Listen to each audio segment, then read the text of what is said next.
Thank you, Tony. Appreciate it. Thank you for having me today and teaching you about who Perry Ellis is and how I got to where I am today. Good afternoon. It's a great honor to be here, surrounded by so many people who have touched my life, and as well as so many young visionaries that I hope that I can inspire. When I learned about this opportunity, I thought carefully about what defines entrepreneurship and how I can help guide to all of you and how to become successful entrepreneurship in your own rights. It made me reflect upon my life, the defining influences in my career, and what are the key lessons that I have learned through 32 years in business. I've always been driven by my passion for the fashion industry and a clear vision of where I wanted Perry Ellis International to be in the future.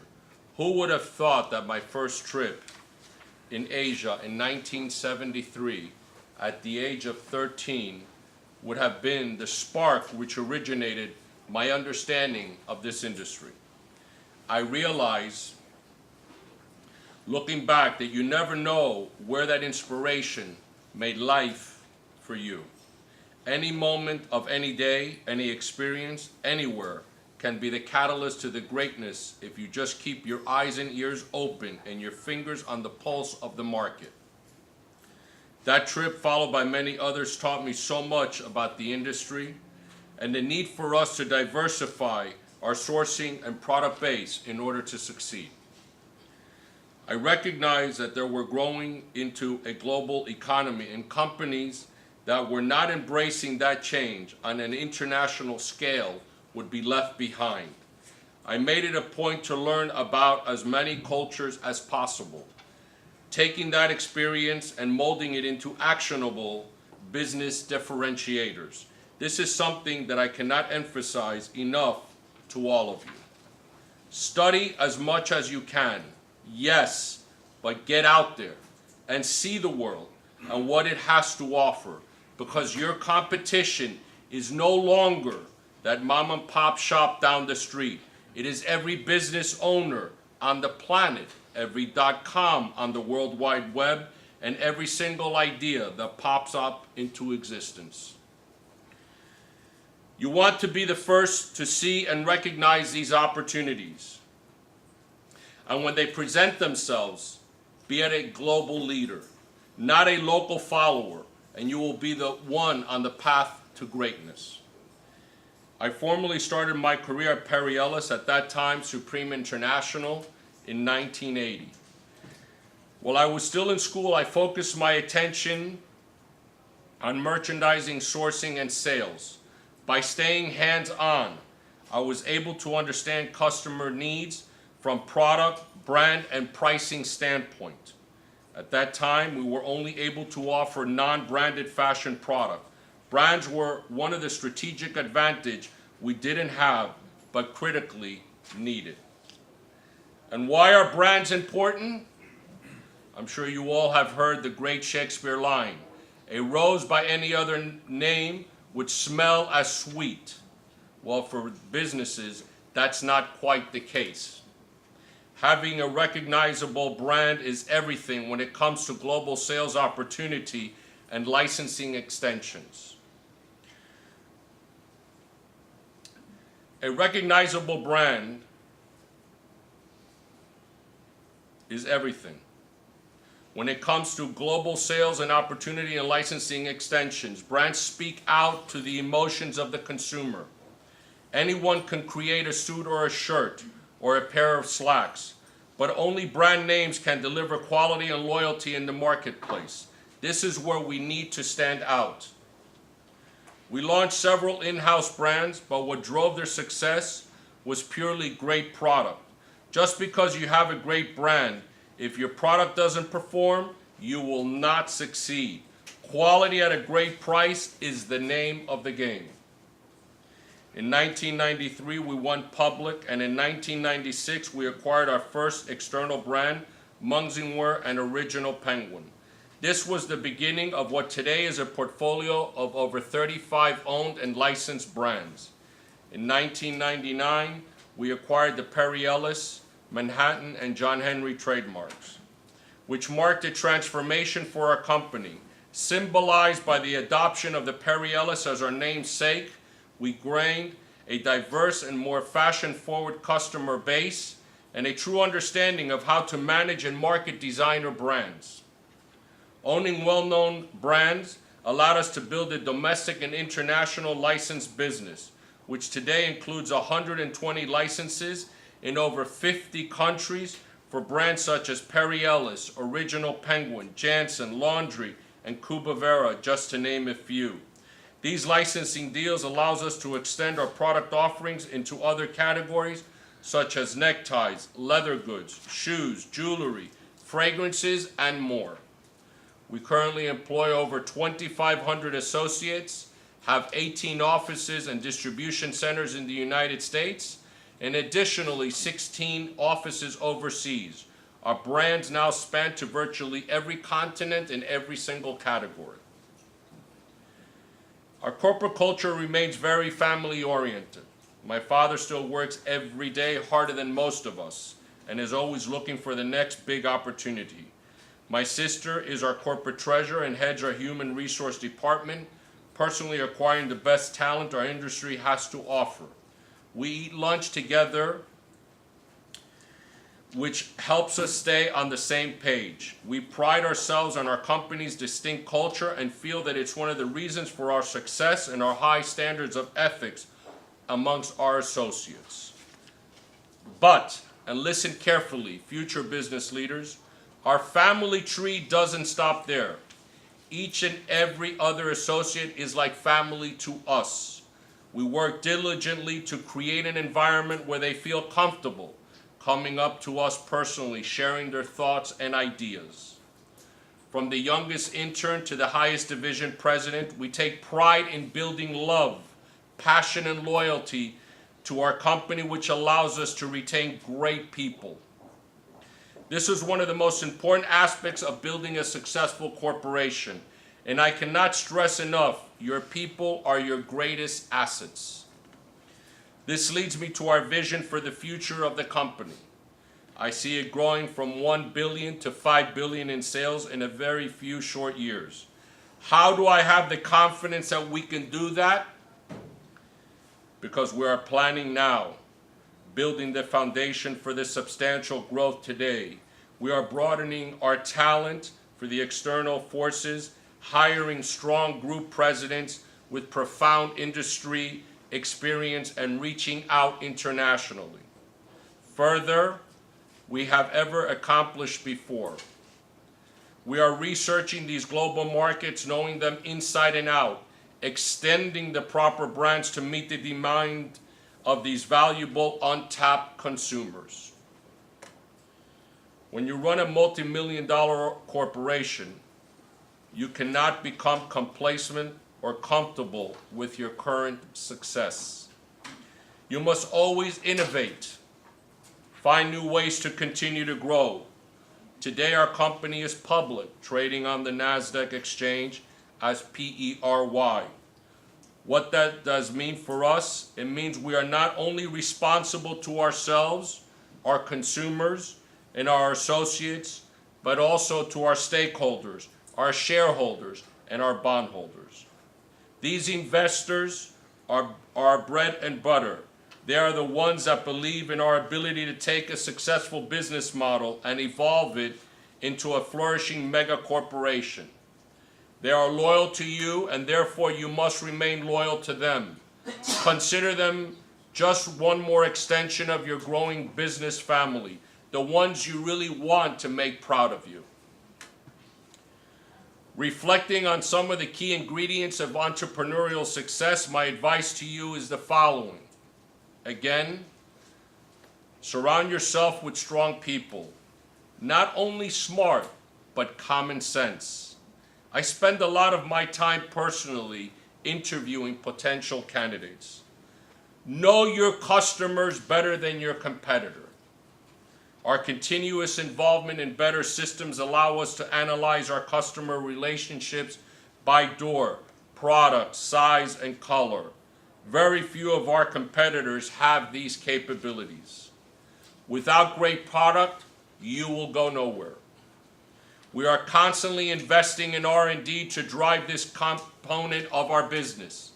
In the fashion industry, we have all witnessed great brands that have disappeared for the lack of innovation, as those that have been able to reinvent themselves, such as Burberry, Gucci, Original Penguin, and Janssen.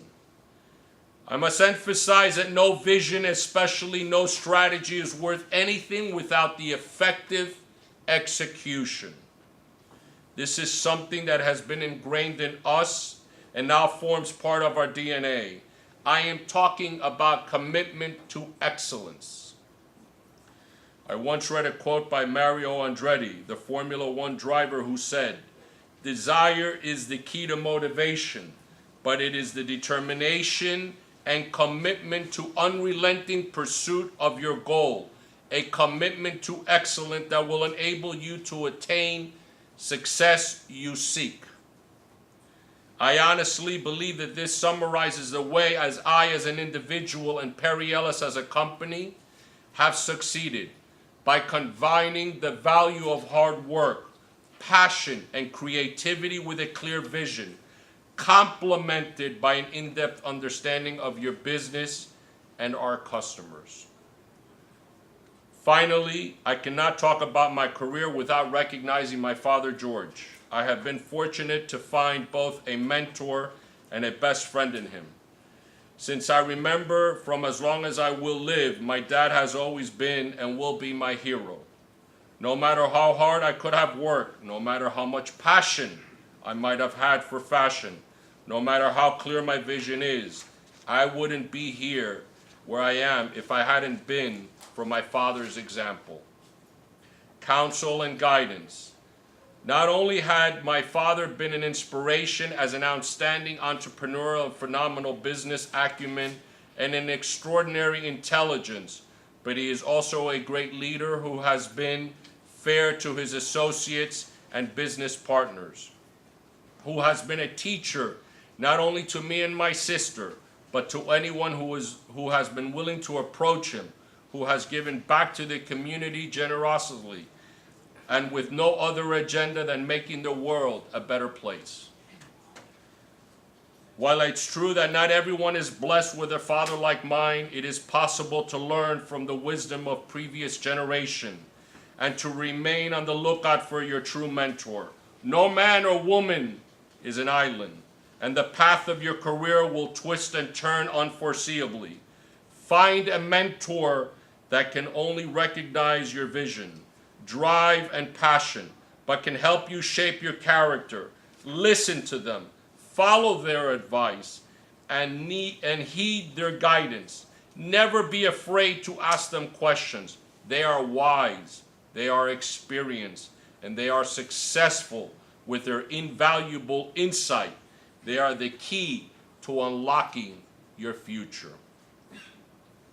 Lastly, I would not be where I am, nor will any of you find true success without the support of your family. Be sure to recognize them, for they too make sacrifices in order for you to propel your career. With that, I would like to thank my beautiful family for understanding, which has allowed me to advance my vision and continue along the path of success. To my 3 talented daughters, you are my greatest treasure and inspiration. And to my dearest wife, Ellen, you are the crown jewel that keeps my heart ticking all the time. To wrap up, be sure to keep sight of those that help you along your way.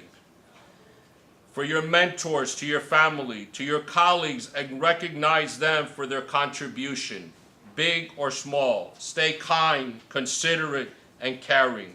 Stay eternal and humble, and you can expect great things. To exciting entrepreneurial endeavors of the horizon, much luck. I look forward to doing business with you. Thank you very much.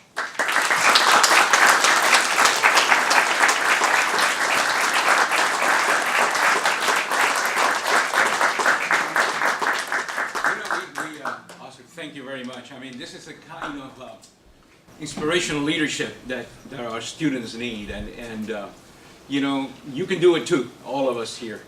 And based on some of the things that you have, key points that you have mentioned, I think the most telling part, I think, overall, obviously there are many, and I wrote all of them, tried to, but one of the most telling parts that you talk about is mentorship, going out there and learning, and also the value of family and relationships that are critical.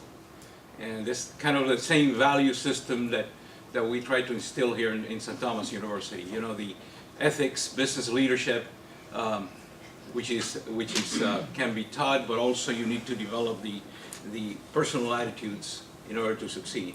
I have a question, and then we would like to, like always, have our great students and faculty, of course, ask any questions if that's okay with you, etc.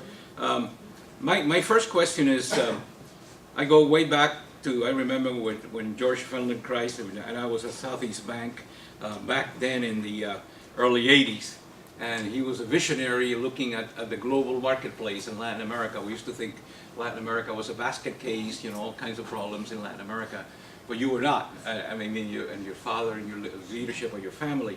And so when you say global economy, we feel that is critical. It's one of the areas that we try to teach here at St. Thomas University. You know, there's all the subjects with a global orientation. You say that's the main thing, right? If you're going to be an entrepreneur and succeed, can you talk a little bit about where you are internationally and what countries and kind of things that you're doing to expand the global brand? Well, today we have offices in Europe and we have offices in Asia. In Europe, we are branding Original Penguin and Farah Vintage, and hopefully we'll take additional brands there. We have opened up retail stores today in Europe as well. But what I meant by that is also in Asia, of course, is becoming much more important. Like Brazil is becoming a big economy and growing. In today's day and age, you have to think globally.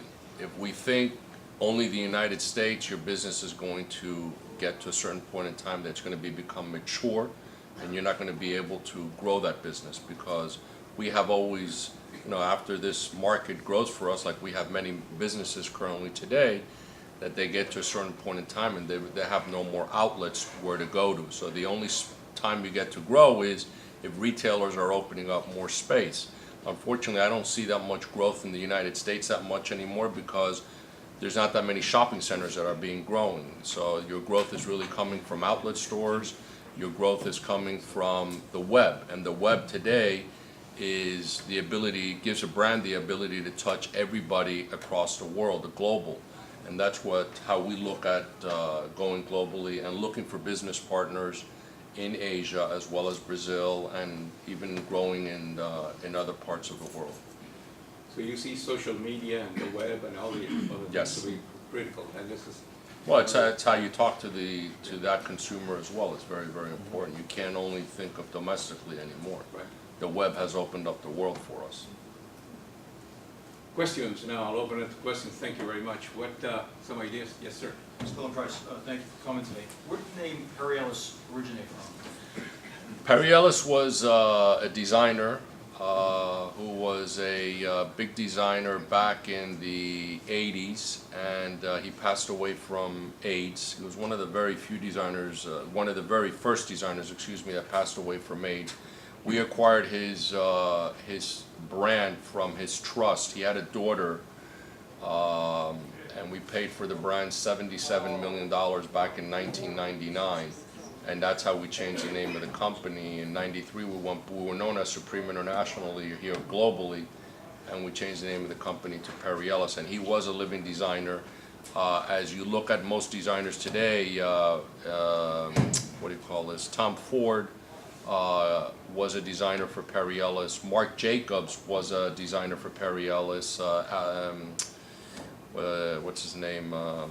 Mizrahi, Isaac Mizrahi also was a designer for Perry Ellis. So Perry Ellis had a lot of designers that really started with him when he started, and he was one of the very few American designers. And in those days when he started, there was really only Calvin Klein, and he was even before Tommy Hilfiger. And it was Polo Ralph Lauren. It was Polo Ralph and Tommy Hilfiger.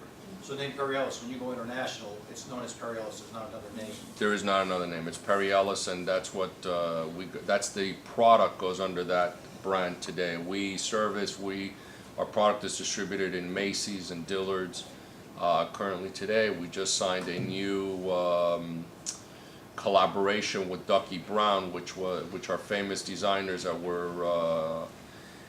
they were the ones that drove the new reincarnation or the rebranding of the brand called Florsheim Shoes by Ducky Brown, which today is available at Neiman's, etc., at Saks Fifth Avenue. So we're in the process now with this collaboration to take the Perry Ellis brand into a luxury level, which is how we see the entree into the European markets and Asian market, is to go after the luxury before going after the moderate prices or the department stores. Thank you. Yes? When you're expanding globally, what issues do you face, and what are the first steps you take when you're trying to break into a new market in another country? Well, every consumer, the consumer behaviorals and the needs of the consumer in an international market is totally opposite of what the United States is. So if you go to Europe, Europe doesn't have, there are not that many countries in Europe that have big department stores. So you either, like if you're going to embark in Italy, Rinascente and Coin are the two big department stores. If you're going to go into London, into the UK, you're going to go into Harvey Nichols and Selfridges and Denim. And then if you go into the Swedish countries, they also have big department stores. And you go into Finland, which has a smaller department stores. So you have to be knowledgeable of the customer, and that's how I wrote on my when we talked about it, is you have to be aware of the customer needs. Europeans dress substantially different than Americans. They're much more into fashion, so you have to be very, very cautious that you can develop a lot of fashion product. And the same thing goes when you go to the Asian market. The Asian market sizes are much smaller. They're smaller people. They're not so big into color. They're more into the basic traditional colors. So you have to be able to adjust yourself and your needs in your design. And what we have done is, like, our brands are American brands. So when we go, Europeans love American brands. They actually prefer to buy an American brand because they think that they're buying something that's special versus a local brand.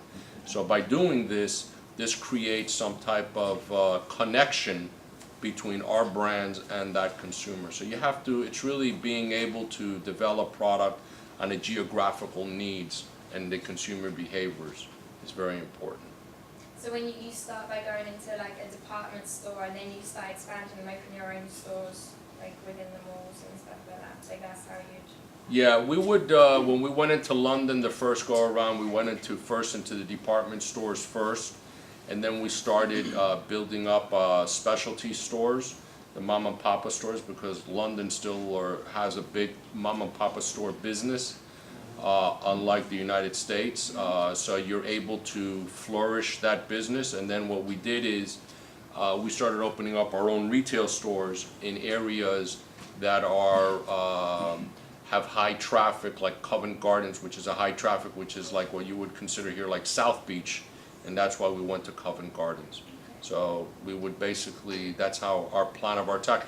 And usually when we go into international markets, we go after the luxury market or the better market, where your returns are much higher than dealing with the moderate market. Oscar, how do you start? I mean, I remember way back then when, you know, as a family business and your father and starting, and how do you start it? Because we have a lot of students here who are interested in starting a future business. We're trying to... How did I start? How did the company start? Well, I started really, and I, if you don't mind me talking, I really started. I always loved clothing. My father, when he came from Cuba, that's what didn't really have much, and came with $700 in his pocket, and didn't want to go back to law school. He is a lawyer from Havana, University of Havana, and didn't want to go back to taking the bar in the United States. My mother was pregnant with my sister. In those days, coming in. My mother was pregnant with my sister, and he needed to figure out how he's going to feed me and my sister in a couple of days.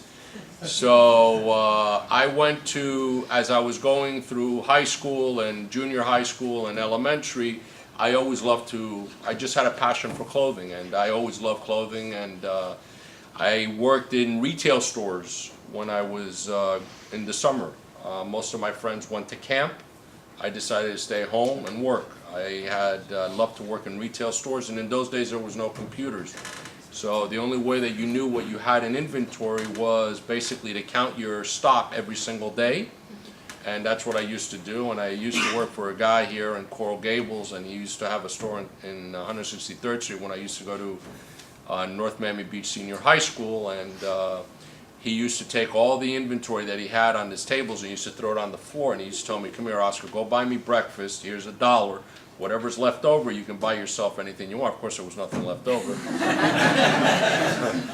So I used to bring him coffee and a muffin, and there wasn't too much after that. And I used to come back and I would see all the jeans, everything piled on the floor, and I used to count all the inventory, place it back. So when somebody came in, I knew that I had her size or his size, and that's how I learned. And I taught myself basically because I had a passion. You have to have a passion. If you don't have passion to do something that drives you, you will never be successful. You have to have passion. Passion is probably the most important word that drives a successful businessman and what allows you to reach your goals. And that's how I started. I went to work, even when my grandfather, may he rest in peace, I used to take the bus with him to downtown Miami, and he used to work in a shoe store on Flagler Street. And when they needed somebody to, because in those days there was no elevator, so we used to walk up the stairs and go get the shoes and bring them down and try them on, and I used to take back the inventory up and back. And I always, that's how I started. And I worked with my father at a very young age. I went to Asia, and in 1980 I started working full-time and continuously tried to look for customers that we can sell our product, because we were selling, as Tony mentioned, my father is known as the Guayabera King, which is a 4-pocket shirt that you see a lot of. Today it's a much more popular shirt, and we used to sell it to a lot of smaller independent stores here, that when you had the original Cuban refugees that came down here, they used to buy the guayaberas to wear every single day, and it's a warm tropical shirt. And then we started selling them in Puerto Rico, and that's how we expanded.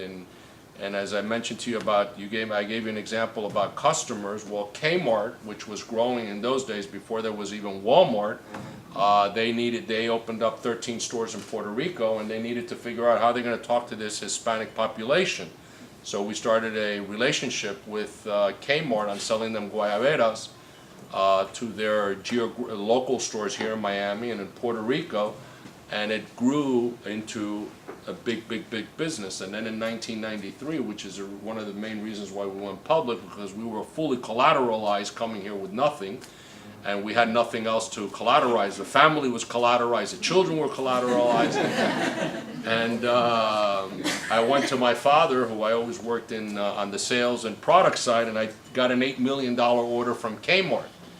And we were doing $8 million those days, and I went to my father. My father and I always had an understanding. I worry about the product, the marketing, and the sales. He'll worry about the financing. So I brought him an order for $8 million, and he scratched his head and he says, "Well, how am I going to finance this order?" And we went public in '93. We did $33 million a year of 1992. And in '93, we did $54 million, and then from there we grew to 86 or 90 something, 120. And we were, growing every single year, plus 50%. But it was really the passion and the vision and be able to execute, and that's how we got there.